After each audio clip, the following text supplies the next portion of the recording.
Hi, everyone. And thank you to She Geeks Out and HQO for having me and all of you. I don't think you would ever overuse the word fabulous, so all of you fabulous people here today. I'm excited to geek out about one of my passion projects for the last few years, which, as Rachel mentioned, has been writing a book called Beyond Leaning In. It'll be published March 8th. It's a business book written as a novel, and I wanted to geek out about two things. One, why a book called Beyond Leaning In, and two, why a business book written as a novel. So let's start with why a book called Beyond Leaning In. Let me take you back in time to 2013. Sheryl Sandberg had just published Lean In.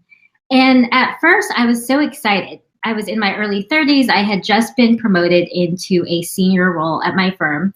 I'd gone from managing 4 people to over 70 almost overnight.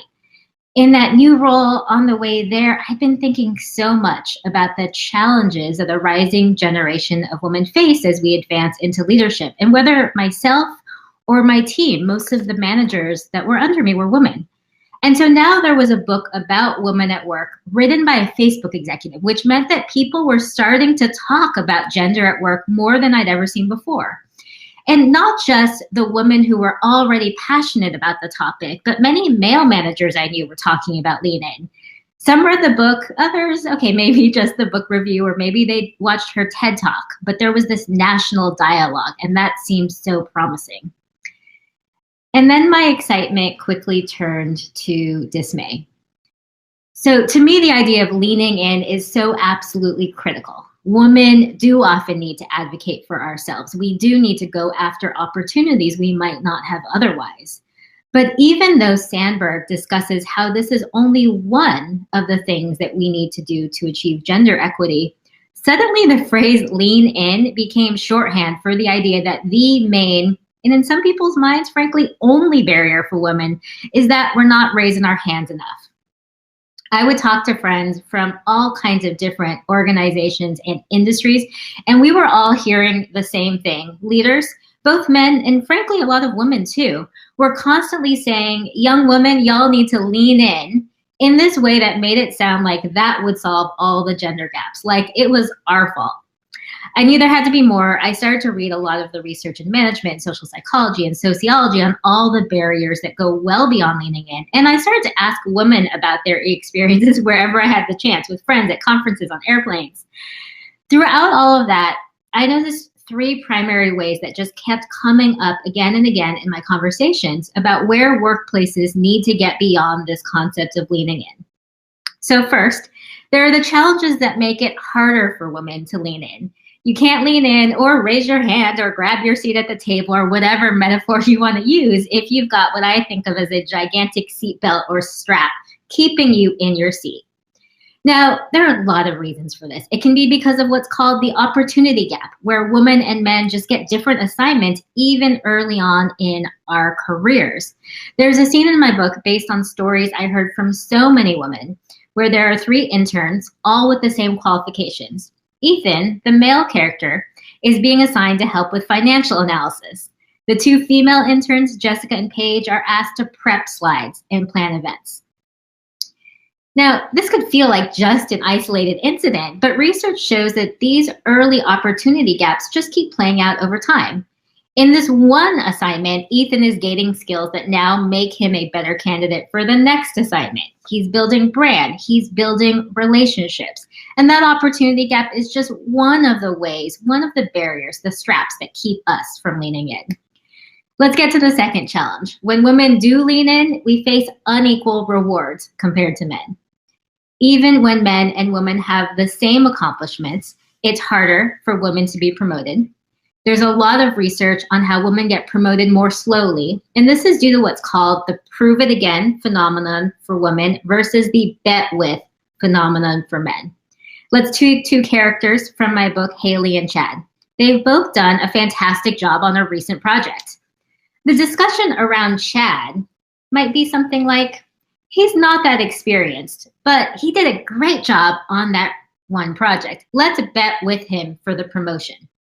Around Haley, it's more likely to be, she did a great job on that one project, but she's not that experienced. Let's see how she does on the next project before promoting her. I heard this time and time again, saw it in the research. So many ways in which, in both cases, there's a but. But in Chad's case, the but is a positive. His success on the recent project makes up for the lack of experience. In Haley's case, same issues, the reverse. The but is a negative. Her lack of experience cancels out the success on the recent project. Promotions are a big way that women aren't rewarded for leaning in the same way men as men. Pay is another. And of course, there are also penalties for women who do lean in. Sure, many of us have seen the research that women are seen negatively when they do try to negotiate.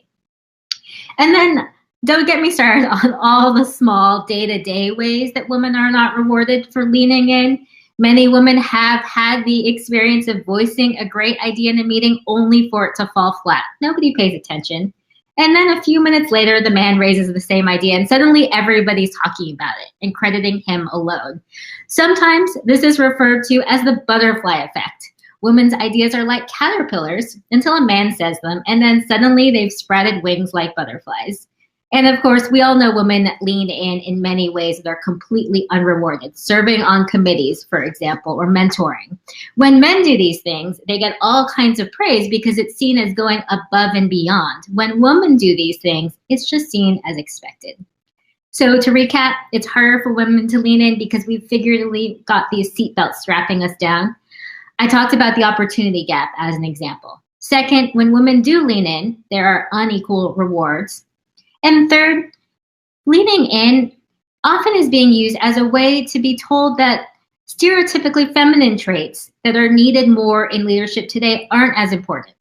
I talked to dozens of women who were frustrated with meetings they'd attend, with men all trying to talk over one another and compete for airtime. And then the woman being told, you know what you need to do is get better at interrupting, talking louder and faster, getting in there to be heard. Why is that the solution, instead of also teaching men to listen, to amplify the remarks of their colleagues, both men and women, to not just think of all meetings as a back and forth sports match to see who can win, who can talk the fastest and the loudest. Women are often told to turn off our empathy skills, our emotional skills, so that we're taken more seriously by men who have been socialized to not see those skills as valuable, even though those are exactly the skills that workforce experts say are more important than ever for leadership in the complex world that we live in today. So that's why a book called Beyond Leaning In. Now let me talk about why Beyond Leaning In is a different kind of book, a business book written as a novel. As Rachel mentioned, before spending the last 12 years in business, I studied English, taught literature at UCLA. And my research there was on how novels, in addition to being art and entertainment, can play an educational role. They can help us make sense of our own lives, as well as put ourselves in the shoes of other characters and gain new perspectives. They can also help us with issues that are tense, situations where there's a lot of discomfort, where emotions come up, something that happens whenever workplaces try to discuss diversity, equity, and inclusion issues. Psychologists talk about how novels can increase empathy. Many companies like Boeing, Nike, and Lowe's actually use science fiction writers to help them with strategic planning. Fiction can help open our minds in new ways. And so my book tells the story of Deborah. She's a pioneering CEO of a tech company. She's now in her 60s. She's broken a lot of glass ceilings. She's helped many women advance. But she's puzzled right now because she's finding that younger women are departing the firm at greater rates than men, especially her women leaders, and she can't understand why. Luckily, she wants to learn. She enlists the reverse mentorship of Cassandra, an employee in her 30s, who helps Deborah start to understand the challenges that a rising generation of women face. The book alternates between Deborah's perspective, Cassandra's, but also a number of other characters, men, women, different generations. My hope is that by being a different kind of business book, it helps spark discussion and change, that folks who wouldn't normally read a whole book about gender research will read a story that's a little bit like a mystery and a detective story, even though it's grounded in social psychology, management, sociology research. My early readers, including Rachel, have included book clubs, managers and their direct reports, couples, sisters and their aunt, all able to discuss together and have conversations they may not have been able to achieve otherwise. My hope is that people read the book and discuss it with different groups in their lives so that we can all geek out together. So thank you all for being here today to She Geeks Out and HQO again for this great event. If you'd like to be updated on when my book is available to the public, you can subscribe to my newsletter at beyondleaningin.com or melanieho.com. Both work. You can also find my social media links there. So I hope that many of you will connect with me and say hi. Thanks, everyone.